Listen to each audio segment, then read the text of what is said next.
Good morning, everyone. Hello. I've had 4 cups of coffee. Hi, I'm Joe Starr. This is SJU. Roth is not in her seat. She is live at Cheddar, I believe is the website. Mm-hmm. It's a thing the kids that like cheese watch. I have to admit, when I came in this morning, everyone was talking about Roth being at Cheddar, and I didn't realize that was a channel. I thought she was at an event that was dedicated to cheese, and I was very jealous. It's a very Roth thing to do. I could see the confusion. And I could see her spending time like pulling, I do entertainment news into cheese event. I would try to do it too. So Roth is out, and Spencer clogged his drain. So that's just laying it all out there. That's not a euphemism. No, happened. Clogged his drain. It's a thing that happens. So you're stuck with me, guys. Good morning. I am joined, of course, by Dan Murrell. Hello, sir. Hello. Billy Business sitting at the desk. What's going on, guys? Hey. Hey.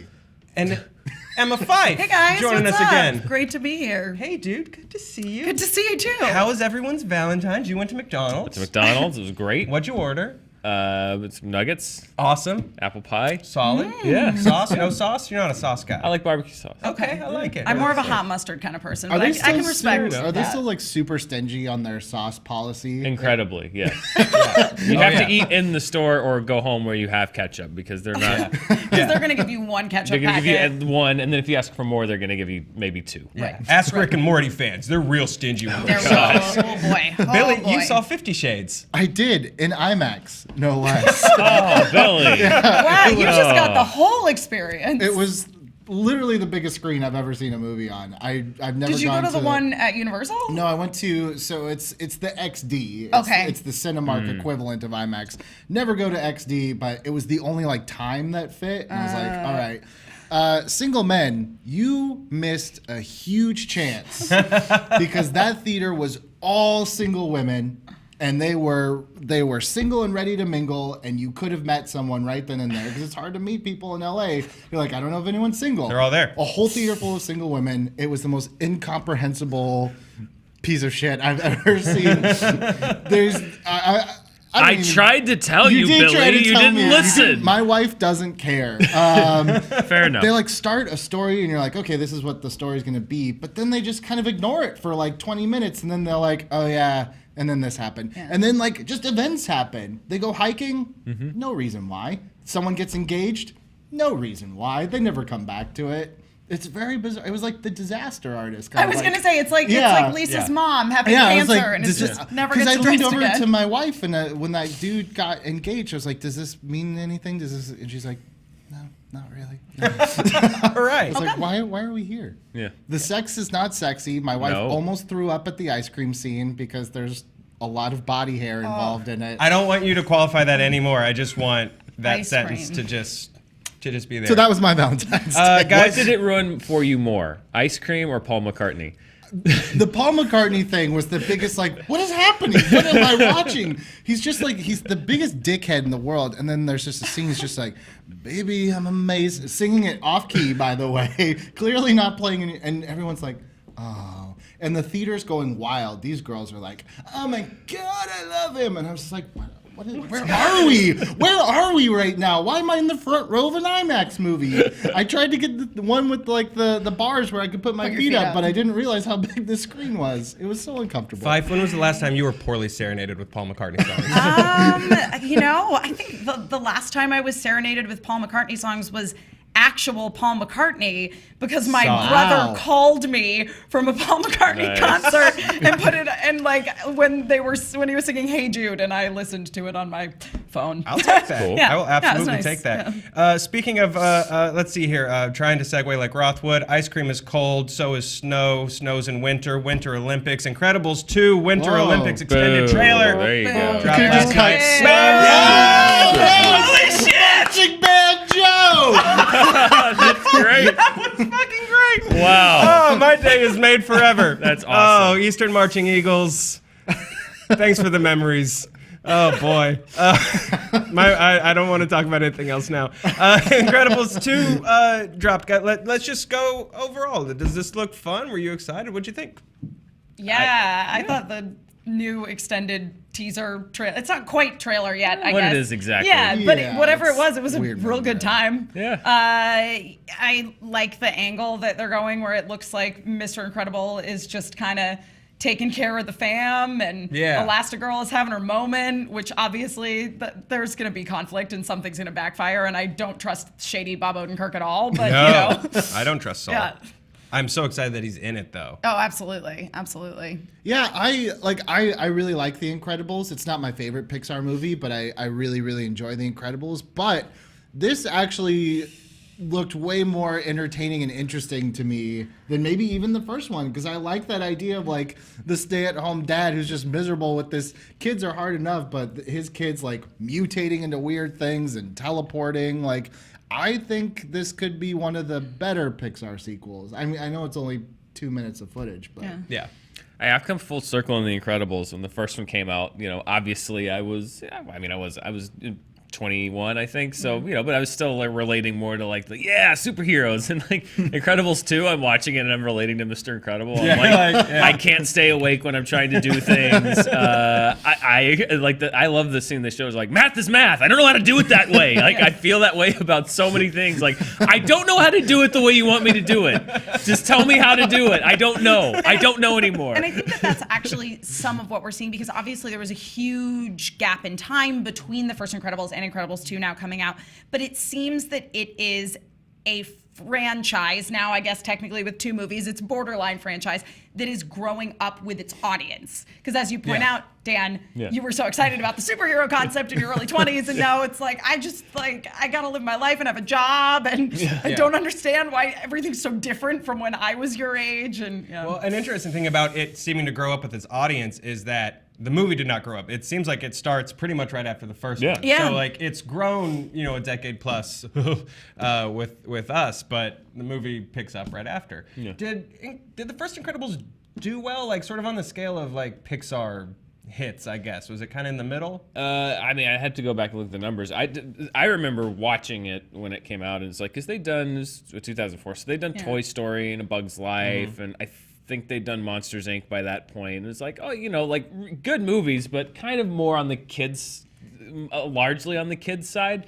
And I remember watching The Incredibles and thinking like, oh wow, This like, is what you they can Pixar is bringing it. They can really like the whole running across the water with the music and everything. Yeah. I'm like, okay, this was like an escalation for me. That was the first time I looked at Pixar. It's just like, wow, you're really kind of stepping up your game. Well, so I don't know. I'd have to look back at the box. I remember it being pretty successful. Yeah, I mean, I'm curious then, you know, like sort of, I guess why wait so long on this one? Did you have to wait for the nostalgia appreciation to also like catch up to, you know, how well it would I'm not sure, because I'm kind of now trying to rack my brain, because I'm under the same impression that you are, Dan, that I knew, not even from the point of view of, oh, okay, this is something new and innovative for Pixar, and I suspect it was quite successful, but I remember having so many friends that were so into Incredibles, but maybe that wasn't the like overall attitude towards the film, because I am a little baffled as to why this did not get a sequel sooner. Yeah, I mean, we got 3 Cars movies in the span of when this first Incredibles. I mean, Cars I get, like it's well, I mean, the print money diminishing thing. returns Yeah, of now, Cars. but yeah. Even like we got 2 monsters, we got another Finding Nemo, Finding Dory. We got a lot of different ones. Pixar sequels are hit or miss. Like they're either like Toy Story 2, Toy Story 3, like whoa, you just blew my mind, or they're like Monsters University, where it's like, who did you make this movie for? This is not for kids or adults. This is weird. I'm hoping, maybe naively, that this 14-year gap between the first one and the second one was they just didn't want to do it if they couldn't figure out a way to make it a story that did justice to The Incredibles. Yeah. That's what I'm hoping is the big gap, but who knows? There could be a myriad of reasons why. Well, I mean, Dan, you're a guy that likes good stories. Could The Incredibles 2, we took 14 years to make this approach, be your ultimate film? Is this the Dan Murrell dream approach? No pressure. Wow, that's a pretty. We took 14 years. We welded everything with toothpicks. Yeah, no, I mean, I think a lot of people, because I kind of rail on sequels a lot, and I don't have a problem with sequels per se. I just hate when they just crank out a sequel for the sake of doing it, and it's just like, or they're just like, what have we not done? Prequel? Okay, let's do that. Like it. If they came up with it, like Toy Story 2 and 3 are two of the best sequels of all time, and Pixar made both of them, I think that is actually kind of encouraging me that at least we know they didn't rush this. I mean, good Lord, it's been 14 years. It's not like they were like, we got to crank out another one of these in a decade and a half. So I do hope that it means that they've cracked a story that they're interested in, and it's not just kind of, it's been 3 years, and I guess we should do another one to keep the merch sales fresh. That's what I was going to say. It's not an obvious cash grab if you Right. wait 14 years between your first and your second film. This isn't boats. Exactly. Yeah. Planes. Yeah, Bikes. planes. Because Boats, Cars 3, bikes. a lot of Mopeds. Cars 3 to me felt like we need to introduce some new toys into this universe. Cars 2 even more so. Yeah. So I think that I hope that this means that they kind of got the brain trust together and said, "Oh, here's a story that hadn't occurred to us before. Let's do this one. We found it. We cracked found it. And let's do it when the time is right." I hope so. We'll see. Yeah, which is really cool. I hope so too.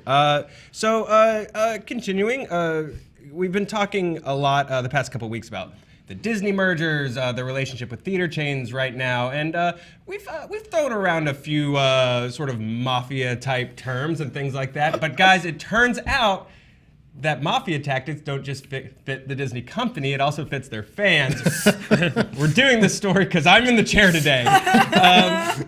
So the last few years have seen the emergence of what's called Disneyland social clubs. You can see 'em They're right like there. they're like super wholesome motorcycle gangs. These are real, 100% real. They wear. Oh, I'm so excited. They wear denim vests that are covered in Disney trading pins on the front. The back have patches bearing the image of their club's totem member.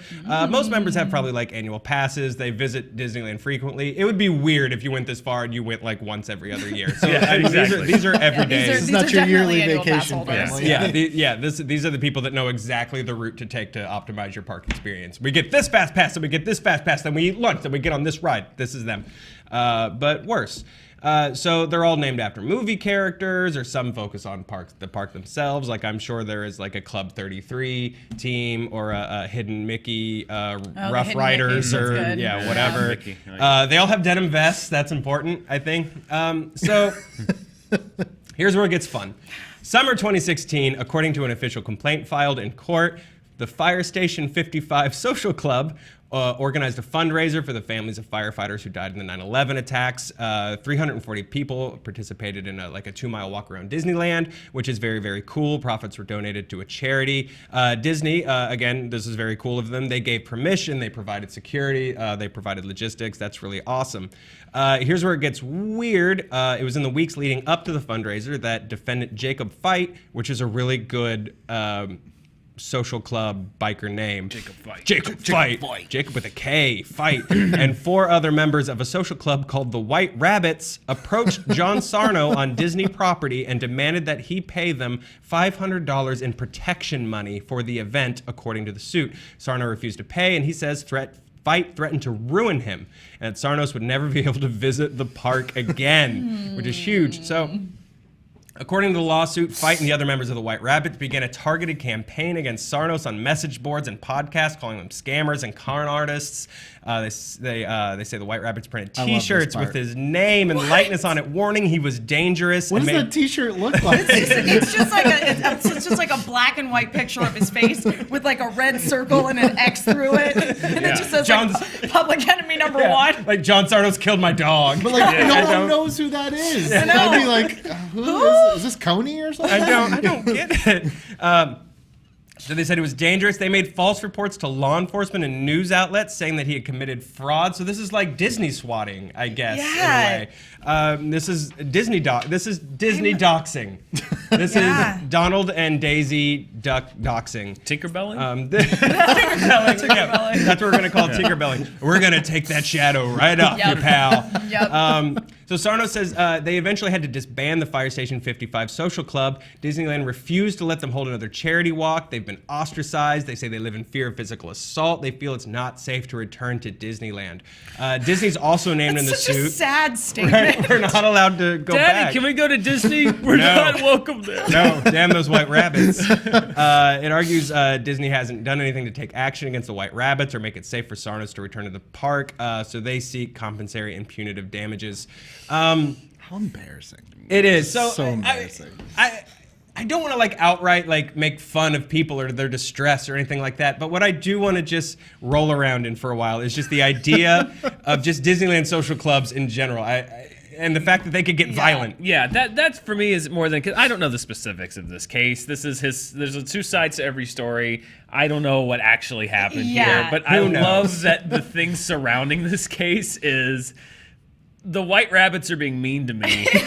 Yes. And I love There is sort of a major disconnect, though, between Disneyland sanctioned this walk and provided us with security to we owe the white rabbits money? Were the white rabbits the ones that were protecting them?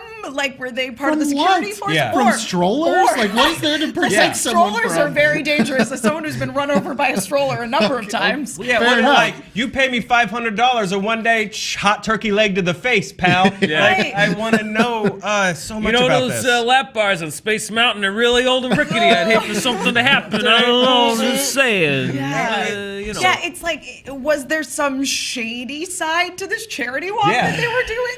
That like the white rabbits are like blackmailing them? Yeah. I just don't. Well, there's obviously like a really interesting. This is why I like Christopher Guest movies so much, because I love microcosms and subcultures like this. It's one of my favorite things to just deep dive into. So there's obviously like another side to this, like online and in message boards and stuff like that, and some weird like. What are these podcasts? Turf war. Yeah, I want to know about these boy. podcasts. If you know any of them and listen to Tweet them, them like at us. tweet them at us. Let us know in the comments. Or if you have I a wanna know picture more. of that T-shirt, tweet it at me. 'Cause I wanna yes, see Yeah, the I John wanna Sarno see what it. this T-shirt Yeah. looks like. I mean, again, if someone's face is like pointed like this guy's a douchebag, like I'd have that means nothing. I'm just imagining Yeah. them. 95 that's low. 98. 99.9% of the people at Yeah. Disneyland would have no idea what that means. Yeah. So, well, guys, I think the important question here is what would your Disney character totem be on your denim jacket for your social club?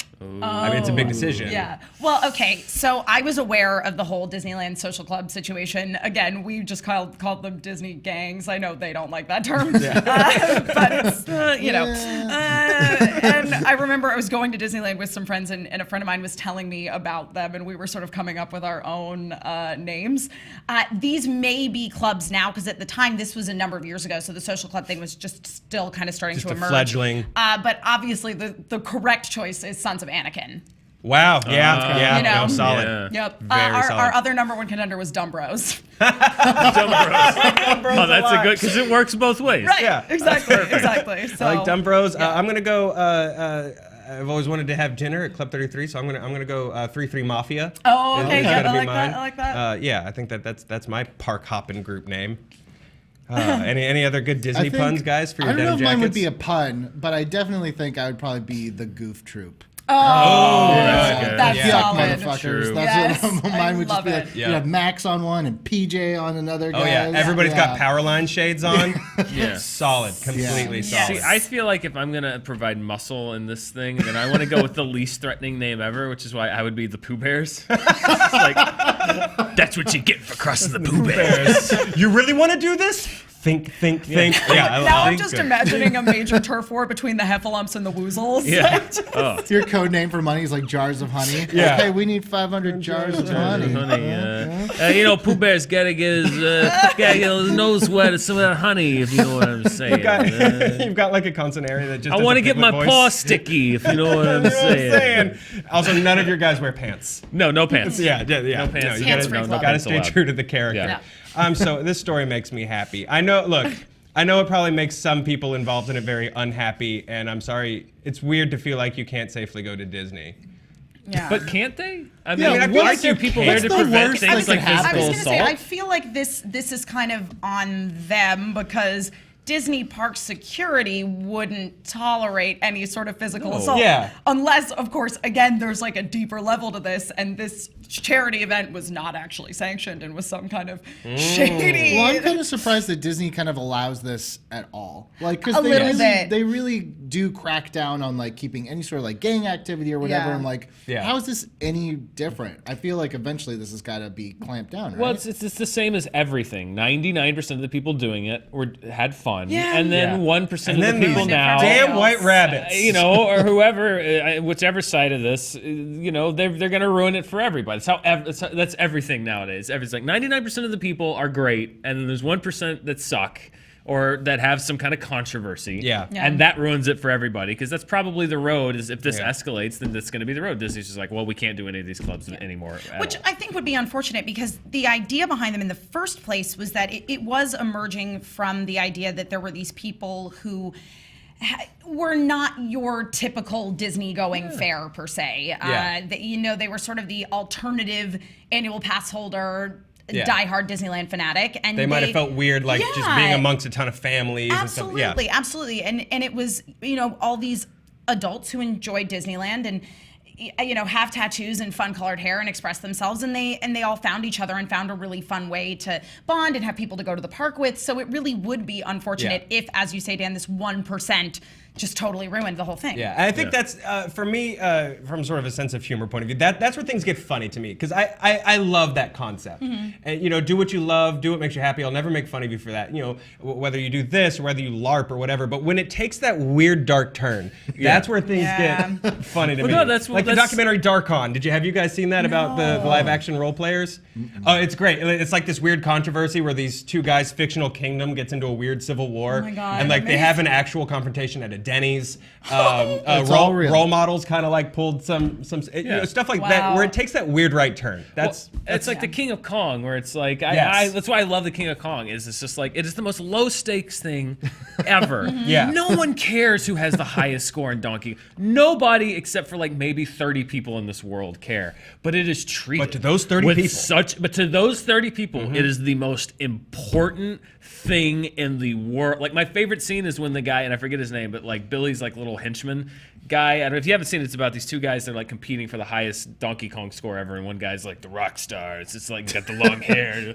It's hilarious. And he's got this little like henchman, and he's at this like convention, and everyone's like playing arcade games. And he's like going around the room, going like, there's gonna be kill screen on Donkey Kong. Kill screen on Donkey Kong in 5 minutes. A kill screen. And it's just like everyone's just gonna be like, okay, I don't care. It's like an 11-year-old kid playing Double Dragon, like.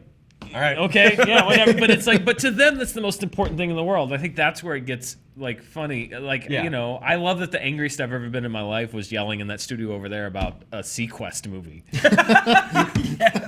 That's hilarious because like no one should take it that seriously. It doesn't matter to anybody, but it becomes funny, and it's like this obviously is not funny because it's a legal action, but it's a little funny in the sense of like it's gangland warfare. Is this judge just going to throw this out? Just be like, guys, come on. This is not how we use it. And then he's going to go straight to California Adventure. Oh man, fans love things, and then some fans love things a little too much. Too much. I don't know if that's quite the right term, but to excess in a way that is detrimental to them. I would say some fans channel other things into their fandom that have nothing to do with being a fan of something and have everything to do with other things that are going on. You guys know whose fans aren't detrimental? Ours. And some of them had questions, and we're going to get to them today. I really wanted to see that marching band graphic again, JTE. Really worked hard for that one. Delisha asked, guys, in honor of the Black Panther soundtrack, which There we go. You trombone teased you. Dang. Oh, boy. Delisha said, in honor of the Black Panther soundtrack, what movie song or soundtrack gets you hyped? What gets you pumped? I mean, we were talking about this before, but definitely the Godzilla soundtrack from 1998. You know what? I'll give it to you. Yeah. Puff Daddy. You had And I heard the Led Zeppelin song. so I was like, why did they rip off Puff Daddy? Why are they doing that? I will also say the Batman Forever soundtrack. Oh my God, is because incredible. I was going to say the Batman Forever soundtrack 100%. It's so great. so like, good. besides just Kiss from a Rose, you have Hold Me, Thrill Me, Kiss Me. That's my Hug Me. favorite such U2 song. You got So good. Flaming Lips. You have a great Method Man. Like, there's a just mix of everything Yeah. for everyone. Batman Forever. is great. But that was my go-to for years. But now I have to say, and I like this movie. I'm not a crazy fan of it. I have friends that are obsessed with it. But the Pacific Rim soundtrack is dope. Right it's the on, same yeah. composer that composed Game of Thrones and Westworld. Yeah, it's real Okay, good. I'll check that out. Mortal Kombat for me. Yeah, that's a good one. That, I a really mean, good that's one. just that will wake up Kombat! anyone. And then it also has. I was telling you guys this. There was like a good period in my life where I just had that song Halcyon Plisson on loop. The one that's at the end of Mortal Kombat. It's at the beginning of Hackers. You know, in the planes landing. There was a time when that was probably the only song I listened to for like a good couple of months. Mine is a song from the Rocky soundtrack, but it's not Gonna Fly Now, and it's not Eye of the Tiger. It's not even Hearts on Fire. It's from Rocky 4. Okay. And it's a song called No Easy Way Out. Yes! And it's the song Yeah, No Easy Way when Out. Rocky and Adrian get into a fight, and he's like, I gotta fight Drago. And he gets in his car, and he flashes back to all of the other Rocky Hell movies. yeah. Like, I put that on in my car, and I'm like, That's I think that's Stan Bush. I think Stan Bush is No Easy Way Out. He also did Dare and The Touch for the Transformers soundtrack. Do what? Is that Roger Roger Tepper, Tepper? yeah. Okay. Well, Stan Bush did. He did the stuff for Five. maybe.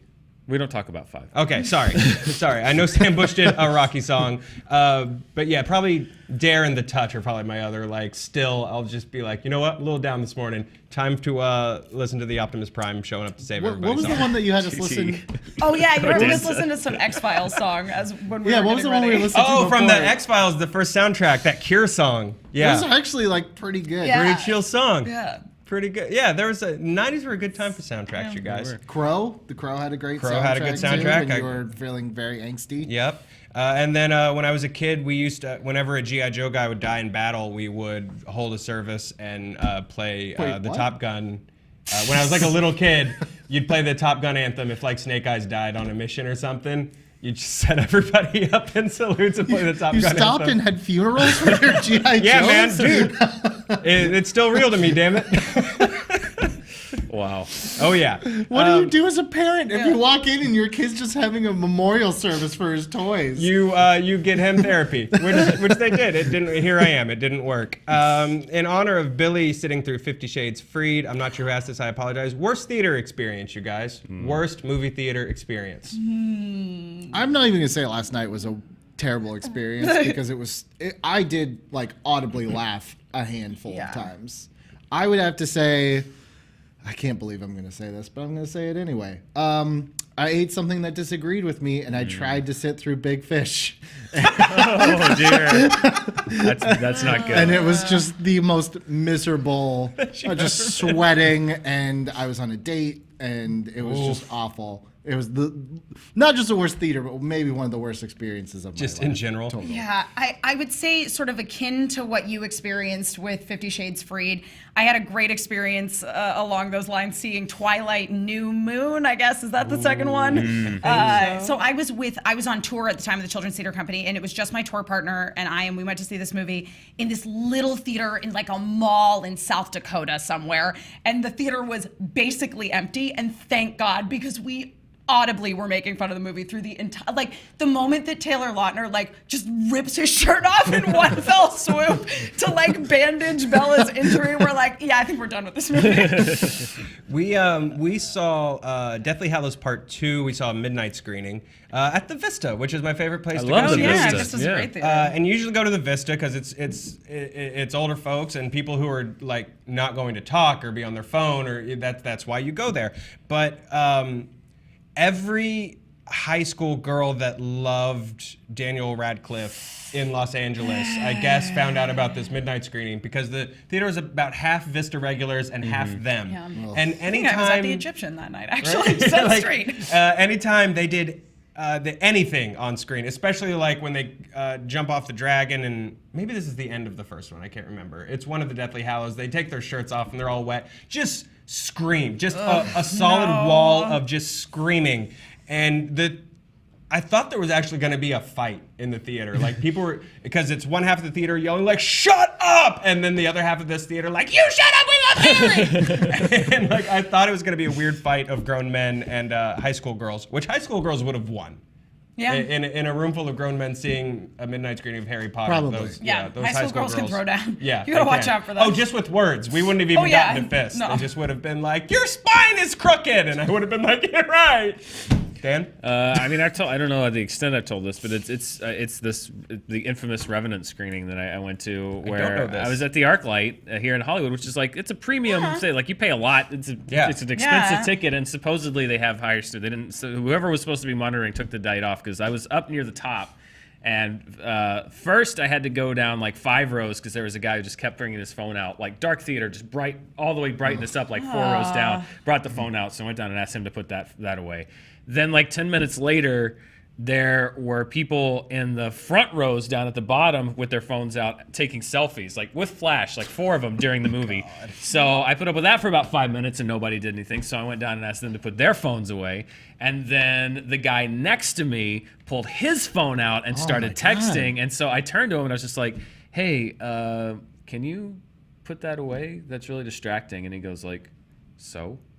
He's like, "What do you want me to do?" Awesome. I was like, can you go outside if you're going to use your phone? And he was like, and so like he got up and left, then came back, then got up and left, and then came back, and then got up and left. And each time he was gone for like 15 minutes. And it's like, you paid $17 to come see this movie, and he missed the end of it. He missed like 10 minutes in the middle, and then there was like 5 or 6 other phones that came out during the movie that I couldn't get to because they were too. But it was just like, I was just like, did I sign up for the worst audience in Hollywood? Were you on a prank show? I don't know. I felt like I was on a prank show because it was just like, What was that MTV show where after a while they gave you money if you didn't lose your mind? Hot temperature triggers or something. Yeah. What was it? Boiling Point. Boiling Point. Boiling Point. I felt like I was on Boiling Point, but the thing that sucked was like I felt I wanted to look around. It's like, can I get some backup here? Because like literally no one else was asking anyone to put their phone away, and it's like, am I the only one that gives a shit about anyone else in this theater? Like, am I the only one that's actually going to ask somebody to please? Like, you have the problem. Yeah. I don't have the like. People kept looking at me like, what's the problem? And it's like, you have the problem. I don't have the problem. You have the problem.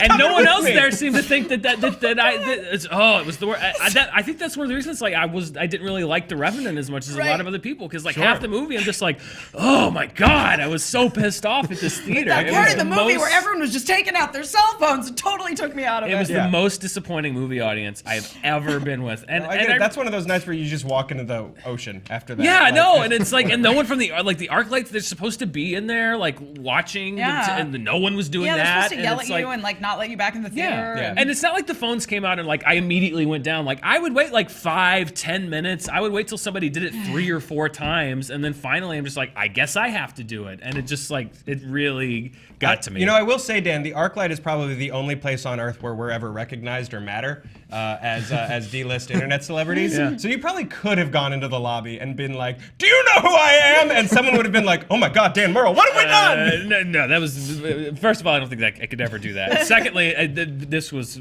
3 years ago, so I don't even think that at that time people even really watched. It was before a lot of us went in front of the camera. It's like, "Do you know who I am?" Like, no. Like, I edit on his trailers. Okay. Yeah, like, there was no rank to pull at that point. Totally I fair. don't think. Well, now we have so much rank to pull. We don't. Guys, that's our show. I feel good about it. You guys feel good? Excellent. Thanks for tuning in. Tomorrow, Roth will not be talking about cheese. She will be back in this chair. I'll probably be over there. Billy will be shaking his head at us back there. Emma will be hustling all over the internet like she always is. Where can people find you? At my name, Emma Fyffe. Wherever Emma Fyffes are sold on the internet, you will find me, Emma Fyffe. Fyffe for life, Captain. Dan, thanks for being here. My pleasure. Guys, this was a great show. Thanks for watching. Plug the stuff. Oh, God. Plug the stuff. Yeah. Oh, my God. Thank you for being me. You couldn't see me staring daggers in you? Like, you're not wrapping this up. No. You're not wrapping this up. I'm not unless you're going. I don't know what you want from me. Guys, Movie Fights is going to be pretty rad today. It's Marquis and McCarty versus DJ Wooldridge. I'm stoked. Yeah, two of I think last year these two really kind of broke out and became people to watch. I know they're arguing some good stuff. You guys were talking about the questions today. Some funny picks. really fun ones. Yeah. So I think this is going to be a really cool episode. And send some love to Jay Washington, who was Yeah. supposed to be Yes. to come in this week and has had some medical issues, and there's a GoFundMe out there. But also just send him a Yeah, tweet. Say, just send him some love. get well soon, because he's a great dude, and we hope to have him back as soon as he can come back. 'Cause Yeah. he's an awesome guy. Yeah, as soon as DJ. he's off his real-life Bane mask. Poor dude. Exactly. God Yeah. damn. And then we also have a video that came out yesterday, which is really cool. Sort of a deeper dive into the streaming wars with Roth and Billy. Yeah, we talked about, we both kind of hypothesized what we think will be the first casualty of the streaming wars. And we took a look, a study came out of where everybody goes to watch, like what you use Netflix for, what you use Amazon for, what you use Hulu for. It was all broken down, kind of interesting. We made some interesting predictions. I want to see if they come true. Well, you guys check that out, and then come back tomorrow around 11. We'll be here. Have a good day.